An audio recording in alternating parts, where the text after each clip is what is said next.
अस्सलाम वालेकुम नाज़रीन। Programme news talk with Naseer Gopang में अव्हांखे भलीकार चऊं था। ऐं अॼु पाकिस्तान जी तारीख़ स्पेशली जेका पंजाब जी पार्लियामेंटी तारीख़ आहे उन जे हवाले सां हिकु यादगार चऊं या अनोखो वाक़ियो जेको आहे उहो पेश आयो आहे, जिते अक्सरियत जेका आहे उहा हाराइजी चुकी आहे ऐं अक़लियत जेका आहे उहा अक्सरियत ते हावी थी वई आहे।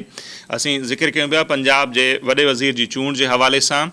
सुप्रीम कोर्ट जो जेको फ़ैसिलो आयो हो 1 जुलाई ते, त जेके 25 मेंबर हुआ जन हमज़ा शहबाज़ खे वोट कयो हो, उन्हनि जे ख़िलाफ़ PTI हिकिड़ी दरख़्वास्त दाख़िल कराई हुई इलेक्शन कमीशन में। उन सां गॾोगॾु हू मामले खे लाहौर हाई कोर्ट में पहिरियां खणी विया हुआ। उनखां पोइ ही मामिलो सुप्रीम कोर्ट में पहुतो ऐं उनखां पोइ सुप्रीम कोर्ट 1 जुलाई ते फ़ैसिलो ॾिनो त उहे 20 मेंबर जन पार्टी जी वफ़ादारी जेका आहे पार्टी सां वफ़ादारी उहा तब्दील कंदे हमज़ा शहबाज़ खे वोट ॾिनो हो, उन्हनि खे डी-सीट करण जो हुकुम ॾिनो हो। उन सां गॾोगॾु सुप्रीम कोर्ट इहो बि हुकुम ॾिनो हो त ॿीहर जेका आहे ज़िमनी चूंड कराई वञे। 25 मां 5 जेके हुयूं उहे अक़लियती मेंबरनि जूं सीटूं हुयूं। 20 जनरल सीटुनि ते 17 तारीख़ ते इलेक्शन जो हुकुम ॾिनो हो सुप्रीम कोर्ट। उन तहत इलेक्शन थी ऐं उन जा जेके नतीजा आहिनि अव्हां जे साम्हूं आहिनि, त उन ते अक्सरियत जेका आहे उहा PTI खे हासिलु थी चुकी हुई। ऐं 22 तारीख़ ते सुप्रीम कोर्ट जो इहो हुकुम हो त नए सिर जेका आहे वॾे वज़ीर जी चूंड थियणु खपे। ऐं इहो बि चयो वियो हो उन फ़ैसिले में त उन ॾींहं ते यानी 22 तारीख़ ते जेतिरा मेंबर मौजूदु हूंदा ऐवान में, उन्हनि जी अक्सरियत जंहिंखे वोट कंदी उहो पंजाब जो वॾो वज़ीर हूंदो।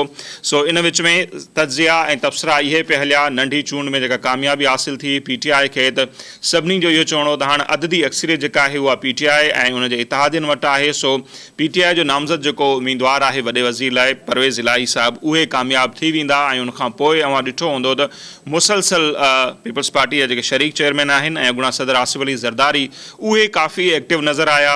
न असांखे शहबाज़ शरीफ़ एतिरो एक्टिव नज़र आयो, न हमज़ा शहबाज़ एतिरो असांखे एक्टिव नज़र आयो, ऐं न ई नवाज़ लीग जी का ॿी क़यादत जेतिरो आसिफ अली ज़रदारी असांखे एक्टिव नज़र आयो। ऐं हुन जेको आहे मुसलसल इहा कोशिशि कई त काफ़ लीग जा जेके सरबराह आहिनि चौधरी शुजात हुसैन, उन्हनि जी हिमायत हासिलु करे वठिजे। ऐं अॼु बि अव्हां सभिनी जे साम्हूं आहे सूरत हाल त जेको फ़ैसिलाती घड़ी हुई उन में चौधरी शुजात साहब जो जेको ख़त आहे उन समूरी सूरत हाल खे जेको आहे तब्दील करे छॾियो यकसर, जॾहिं 186 वोट जेके आहिनि उहे हासिलु कया परवेज़ इलाही जेको PTI जो उम्मीदवार हो।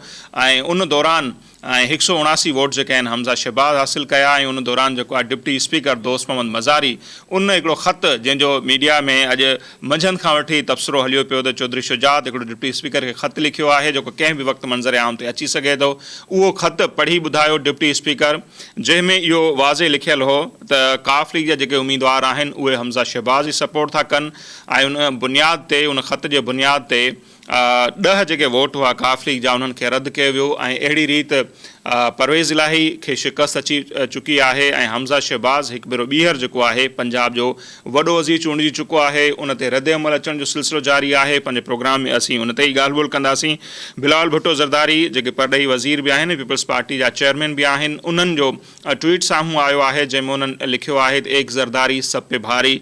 ऐं तबसरा ऐं तज्ज़िया इहे ई थियनि पिया त 7 वोट आहिनि पाकिस्तान पीपल्स पार्टी जा जेकॾहिं ॾिठो वञे पंजाब में। ऐं 7 वोटनि वारी जेका पार्टी आहे उन पंजाब सूबो जेको इन मुल्क जी अध खां वधीक आबादी रखंदड़ सूबो आहे, उन जी सियासत खे जेको आहे यकसर तब्दील करे छॾियो आहे। ऐं उन समूरी सूरत हाल ते ई ॻाल्हियूं हलनि पियूं त छा इहो ठीकु थियो ग़लति थियो। बहरहाल ही रिवायत उहा ई आहे जंहिंजो बुनियादु पाण PTI वारनि विधो हो। ऐं हू पंहिंजा जेके मेंबर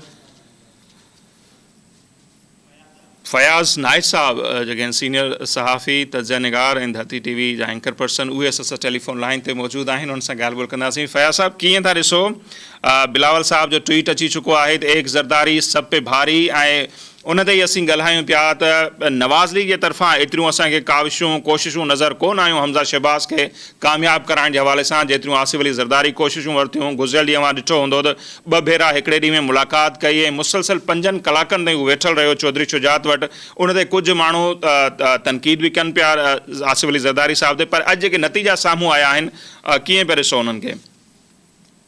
ॾिसो, हिकिड़ी ॻाल्हि सम्झणु घुरिजे त हीउ जेको मामिलो असां हिन इवेंट खे जेको अॼु ॾिसूं पिया, ही इवेंट अॼु जे ॾिसण जो न आहे को। बिल्कुलु 2018 जूं जॾहिं चूंडूं थियूं हुयूं उन वक़्तु जेको मूड ठहियो हुयो इमरान ख़ान वज़ीर आज़म थियण वारो हुयो उन वक़्तु नवाज़ लीग मौलाना फज़ल रहमान ऐं ॿियनि सभिनी पार्टियुनि चयो त असां असेंबली में नथा वञणु चाहियूं। बिल्कुलु उन वक़्तु पाकिस्तान जी सियासत में वाहिद आसिफ अली ज़रदारी साहिबु हुयो जंहिं चयो त न पार्लियामेंट जो मोर्चो जेको छॾणु जेको आहे उहो कंहिं बि तरह मुनासिब न आहे को। उन वक़्त खां वठी तव्हां ॾिसो त जॾहिं जॾहिं इहे वाक़िया थिया आहिनि जॾहिं जॾहिं इहे फ़ैसिला थिया आहिनि उन वक़्तु आसिफ अली ज़रदारी पंहिंजो किरदारु अदा कयो आहे। हाणे जॾहिं हिननि PDM ठाही ऐं PDM मां हिननि फ़ैसिला पिया कया तकड़ वारा उन खां पोइ बि ज़रदारी साहिबु जेका मफ़ाहमत जी उहा सियासत जंहिंजो बुनियाद बेनज़ीर साहिबु आहे लिखियो हुयो जंहिंजे बुनियाद ते हुन वटि किताब आहे दी रिकन्सिलिएशन वारो बिल्कुलु ऐं उनजे बुनियाद ते उहा हुन जारी और सारी रखी ऐं हुन कॾहिं बि उनखे हो न कयो।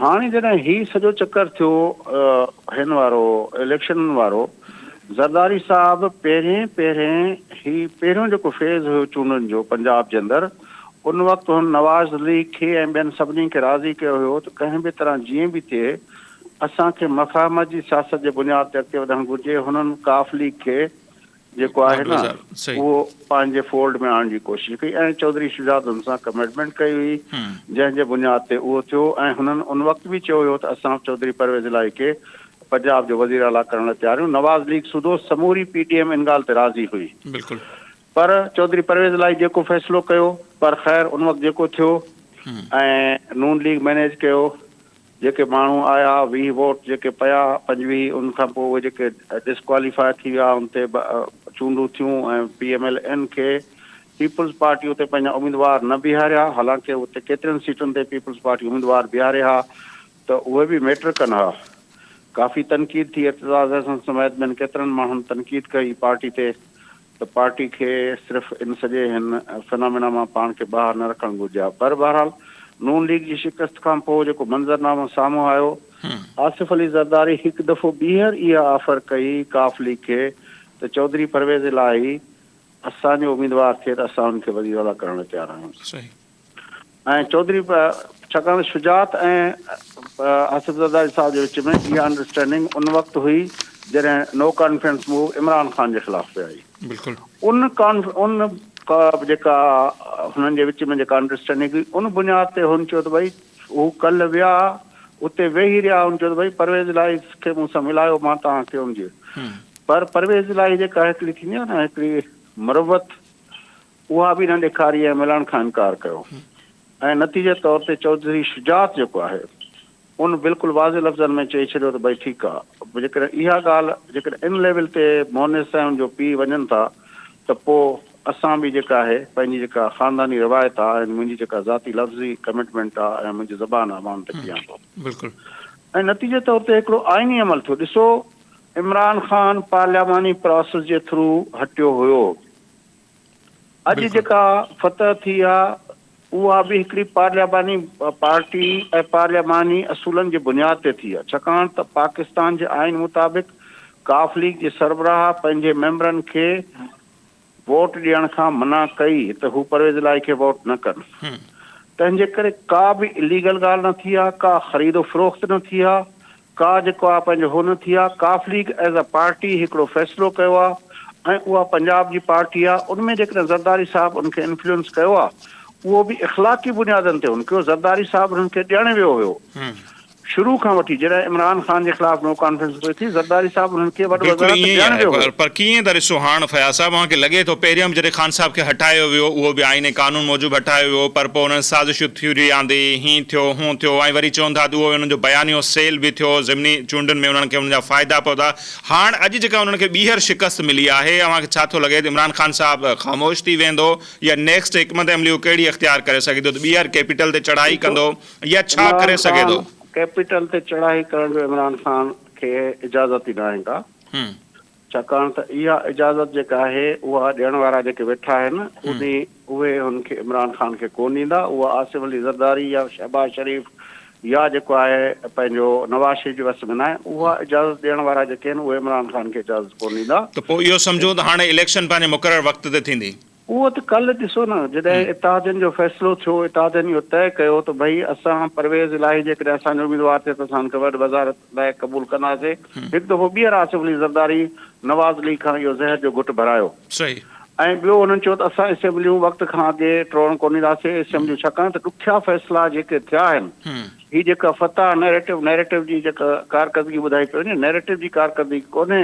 हिन हुकूमत जेके ॾुखिया फ़ैसिला कया आहिनि, पेट्रोल जूं क़ीमतूं एॾियूं महांगियूं कयूं आहिनि, बिजली जूं क़ीमतूं महांगियूं कयूं आहिनि, इहा हुननि पंहिंजी सियासी कॉस्ट पे कई आहे। बिल्कुलु हाणे जॾहिं उहा पंहिंजो पॉलिटिकल कॉस्ट पे करे चुका आहिनि, हाणे छो उहे असेंबली टोड़ण ॾींदा नवाज़ इमरान ख़ान जी फरमाइश ते? बिल्कुलु तंहिंजे लाइ इहा ॻाल्हि सियासी तरह सम्झणु घुरिजे त उहा कॉस्ट जेका पे करणी हुई उहा इमरान ख़ान पे कोन कई, उहा हिननि अची पे कई। हाणे जॾहिं हिननि पे कई आहे त ज़ाहिर आहे हू चवनि था त असांखे उन कॉस्ट पे करण खां पोइ जेको कॉन्स्टिट्यूशनल जेको टेन्योर आहे असेंबलियुनि जो उहो पूरो करण जो, पोइ उनमें असां ॾिसो तव्हांखे शयूं केतिरे हद ते ठीक करे ॾियूं था, पोइ जेका सूरत हाल हूंदी लेट द पीपल डिसाइड, उन वक़्तु उन सूरत हाल मुताबिक़। सही। पर फैज़ साहब अॼु अवां बि ॾिठो हूंदो मुख़्तलिफ़ तज़िया निगार हुजनि या PTI जा इतिहादी, PTI जा लीडर, बल्कि 2-3 ॾींहंनि खां इहे तज़िया ऐं तबसरा हलनि पिया त अख़लाक़ियात जी तक़ाज़ा इहा आहे, जंहिं वटि अक्सरियत आहे उनजो वॾो वज़ीर अचणु खपे, घणियूं ॻाल्हियूं थियूं ऐं अॼु बि इहो ई ऐं वरी पैसा वठण जा इल्ज़ाम बि लॻा जेको नज़र कोन आयो। त हाणे अख़लाक़ियात जो इल्ज़ाम लॻा,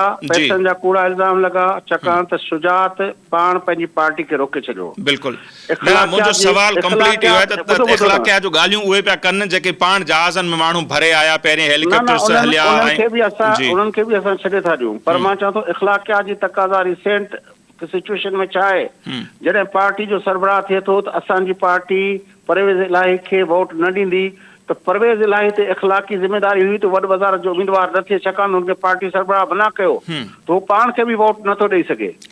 त उहो न थियण जो सबबु छा था ॾिसो? जॾहिं एॾी वॾी ऑफर उन्हनि खे नवाज़ लीग उन्हनि खे क़बूल करण लाइ तयारु थी वई, ज़रदारी साहब विच में हो, शुजात साहब हो, तंहिंजे बावजूदि उन्हनि आख़िर ताईं कोशिशि कई त न असां PTI जे तरफ़ां बीहंदासीं, पर नवाज़ लीग ऐं पीपल्स पार्टी जी सपोर्ट असांखे न खपे। ॾिसो उनजे अंदरि सिधी सी ॻाल्हि आहे न, त हाणे अॼु उन ते काफ़ी दोस्तनि ॻाल्हायो आहे, इस्लामाबाद जा सीनियर साफ़ियुनि त मसइलो शुजात ऐं परवेज़ इलाही जो न आहे, मसइलो हलियो वियो आहे मोनिस इलाही ऐं सादिक ऐं ॿियनि जे विच में, सॼो मसइलो हुननि जे विच में हलियो वियो आहे। हाणे नौजवान आहिनि, उनमें जेको आहे मोनिस इलाही वज़ीर थियो इमरान ख़ान जे ॾींहंनि में, हालांकि इमरान ख़ान हुनखे वज़ीर करण लाइ तयारु न आयो, हुते करप्ट आहे, हीअं आहे, हुन ते केस आहिनि, पर पोइ बि उहो थियो।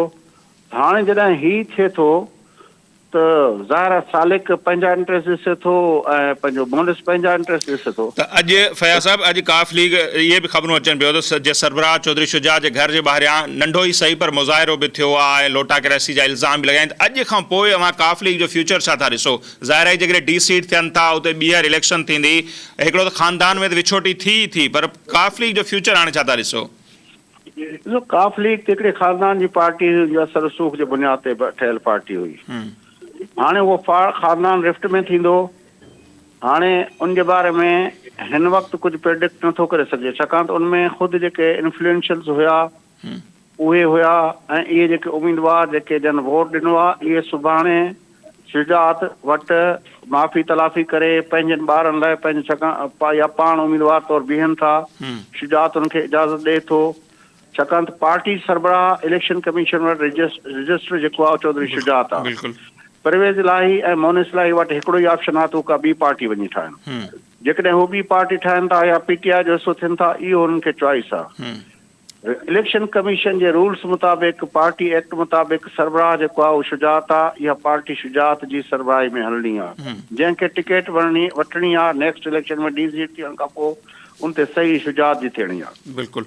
अचण आख़िर में अॼु राणा सनावला ऐं ॿियनि प्रेस कॉन्फ्रेंस बि कई, नो डाउट, ऐं उहो काफ़ी ख़ुशि बि नज़र अचनि था। उन्हनि जो चवणु आहे त इमरान ख़ान जो जेको तकबर हो, गुरूर हो, उनखे शुजात हुसैन जे ख़त मिटी में मिलाए छॾियो। त अव्हां हीअ जेका शिकस्त आहे उनखे कीअं था ॾिसो ऐं केॾी वॾी शिकस्त आहे ख़ान साहब जी या उनजे जेका बि हिकमत अमली जोड़ी हुई उन्हनि जी? ॾिसो इहे राणा सनावला वारनि जूं ख़बरूं पंहिंजी जाइ ते, इहो असुल में हीअ सॼी जेका गेम प्लान आहे उहो तमामु घणो अॻु में तव्हांखे यादि हूंदो 3 साल पहिरियां 27 डिसंबर ते जॾहिं मरियम नवाज़ साहिबा आई हुई गढ़ी ख़ुदा बख़्श, बिल्कुलु, ऐं PTM जी क़यादत आई हुई, उन वक़्तु ज़रदारी साहब वीडियो लिंक ते ख़िताब कयो ऐं हुन चयो त असां खां सिखो, असांखे सेखारियो, असांखे सिखो सियासत कीअं कबी। जी असां तव्हांखे ॿुधाईंदासीं त असां कीअं मुशरफ खे कीअं लाथो हुयोसीं ऐं असां तव्हांखे ही लाहे ॾेखारींदासीं। बिल्कुलु। पर उन वक़्तु न मञियो वियो, वरी नोटिस कढिया विया, PDM टुटी वई।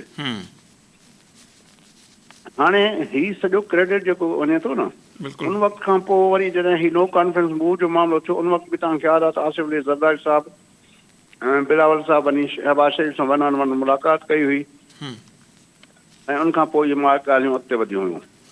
हीउ सॼो गेम प्लान जेको आहे उहो आसिफ अली ज़रदारी साहब जो ठहियलु आहे। तंहिंजे लाइ हिन जो अगरि को क्रेडिट वठणु चाहे हिन सॼी उन इमरान ख़ान जी शिकस्त जो या अॼोकी जेका आहे PTI ऐं परवेज़ इलाही जी शिकस्त जो, त उनजो क्रेडिट वरी बि ज़रदारी साहब खां सवाइ ॿियो को उनजो सही माना में उहो क्रेडिट खणण जो लाइक़ु न आहे। सही, ठीकु आहे फयाज़ साहब, वरी महिरबानी अवां वक़्तु ॾिनो।